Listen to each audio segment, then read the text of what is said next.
स्वरा भास्कर और फहद अहमद की court marriage पर शुरू हुआ बवाल। ऑल इंडिया मुस्लिम जमात के अध्यक्ष ने धर्म परिवर्तन को कहा, वहीं हिंदू महासभा ने कहा ये लोग टुकड़े कर देंगे।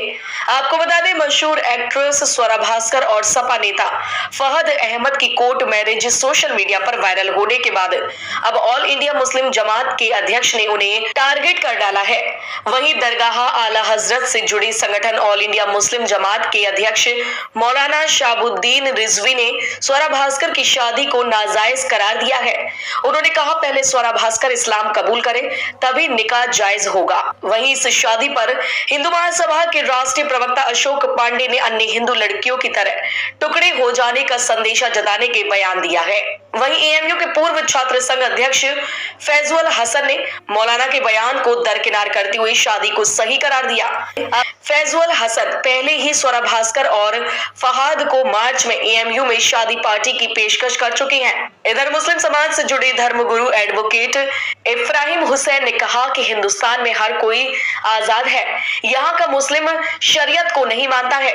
उन्होंने दरगाह आला हजरत से जुड़े संगठन ऑल इंडिया मुस्लिम जमात के अध्यक्ष मौलाना शहाबुद्दीन रिजवी के बयान की निंदा की। अस्सलाम वालेकुम, मैं डॉक्टर फैजुल हसन अलीगढ़ मुस्लिम यूनिवर्सिटी कोर्ट झारखंड अध्यक्ष। जैसा अभी पता चल रहा है कि स्वरा भास्कर और फहद के शादी को लेकर के एक मौलाना है, कोई जुड़े हुए शहाबुद्दीन साहब हैं, उन्होंने एक बयान दिया है और उन्होंने बल्कि फतवा दिया है एक तरीके से। तो देखिए, इस्लाम के अंदर बहुत सारी चीज़ें कैटेगरिकल होती है। फतवा सिर्फ मुफ्ती दे सकता है, तो ऐरा गैरा आदमी हर कोई फतवा नहीं दे सकता है। उसके लिए बहुत तरीके होते हैं और बहुत सारी चीज़ें होती हैं। कुरान और हदीस के नज़रियाती दौर से देख करके तब किया जाता है। मौलाना साहब को चाहिए कि वो इस्लाह करें लोगों की, और बल्कि मैं फहद का नंबर भी उनको प्रोवाइड करा सकता हूँ, तो फहद से वो इस्लाह कर सकते हैं, स्वरा भास्कर से वो बात करके कह सकते हैं दोनों के लिए। ये इस्लाम का तरीका है असल। तो ये जिस तरह का बयान दे करके अगर वो मीडिया में बना रहना चाहते हैं वो अलग बात है, जैसे मीडिया में और बाकी मौलाना लोग पैसा ले करके काम कर रहे हैं। तो अगर ऐसा कर रहे हैं तो मेरे ख्याल से ये चीज़ें बंद होनी चाहिए। वो आलिम दीन है, नायब रसूल भी हैं, तो उसका अहमियत होनी चाहिए और उससे एक गलत मैसेज जाता है समाज में। मौलाना शहाबुद्दीन रिजवी ने जिस तरीके से स्वरा भास्कर के निकाह को नाजायज बताया है, ये बिल्कुल सही बात है। हिंदू धर्म की बेटियों के साथ इस तरह के जिहादी नाजायज तरीके से निकाह करते हैं, बाद में उनका धर्म परिवर्तन करवाते हैं, और जब वो धर्म परिवर्तन के लिए मना करती हैं तो कभी 36 टुकड़े करते हैं, कभी फ्रिज में दफना देते हैं। यही अंजाम आज नहीं तो कल स्वरा भास्कर या जितनी भी लड़कियां उधर जा रही हैं उनका होगा। बिल्कुल सही बात है, नाजायज काम करने के आदी हैं ये लोग। हम हमेशा से कहते हैं, इन नाजायज लोगों की नाजायज बातों को मानना बंद करें। हमारी बेटियां गुमराह ना हो, ये जिहादी हैं, जिहाद इनका मकसद है। आज नहीं तो कल तुम्हारे 36 टुकड़े कर देंगे। इसलिए अपने धर्म से जुड़े हुए लोगों पर विश्वास रखो। सनातन धर्म से बड़ा कोई धर्म नहीं है दुनिया में। मेरी बच्चियों, सनातन धर्म में ही अपनी शादियां करो, तभी तुम्हारा जीवन सुरक्षित है, तुम्हारा धर्म सुरक्षित है। फहद और स्वरा भास्कर की शादी को लेकर अलीगढ़ मुस्लिम विश्वविद्यालय ने उन्हें इनवाइट करा है, क्या है पूरा मामला? देखिए, यूनिवर्सिटी किसी को इनवाइट क्यों करेगी? इन लोगों ने शादी करी, इनका पर्सनल इशू है।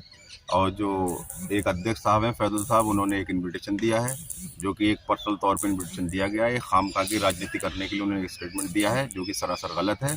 मैंने पहले भी कहा, अब भी कह रहा हूँ, एएमयू जो है एक एजुकेशन इंस्टीट्यूट है। इस जगह इस तरह की चीज़ें यहाँ पे शोभा नहीं देती हैं। अगर आपको कुछ भी पार्टी करनी है तो आप एएमयू के बाहर करिए। एएमयू का इससे कोई मतलब नहीं है। आप इस चीज़ को तब मानते हैं ना कि एएमयू ने इनविटेशन दिया है, कि एएमयू की कोई अथॉरिटी इनवाइट करती है। एएमयू किसी अथॉरिटी ने तो इनवाइट किया नहीं है। फैजुल साहब अपने पर्सनल लेवल पर बुलाना चाह रहे हैं, जो कि सरासर गलत है। कैंपस में हम ये चीज़ नहीं होने देंगे। टुकड़े टुकड़े गैंग की आपने बात की, क्या है ये?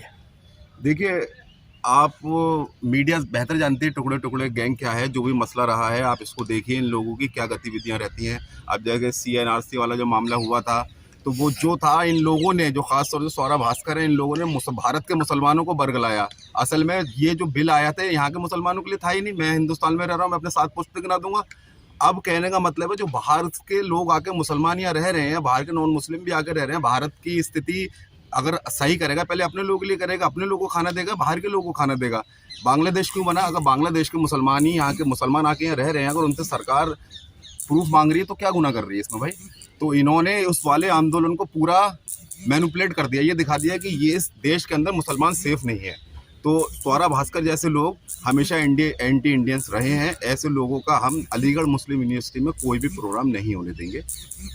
तो आप इसका विरोध करेंगे जब? हाँ, विरोध मैं नहीं, सभी लोग विरोध कर रहे हैं, सब लोग हैं खड़े, सब लोग विरोध कर रहे हैं। कम से कम एंटी इंडियंस लोगों का तो अलीगढ़ मुस्लिम यूनिवर्सिटी इस चीज़ में कोई साथ नहीं देगी, और ना ही हम एएमयू को इस चीज़ का प्लेटफॉर्म बनने देंगे, ना ही आपका एंटी इंडियंस लोगों का, और ना ही टुकड़े टुकड़े गैंग वालों को हम एएमयू को इस तरीके का प्लेटफॉर्म नहीं बनाने देंगे। क्या नाम है आपका? मेरा नाम मोहम्मद नदीम अंसारी।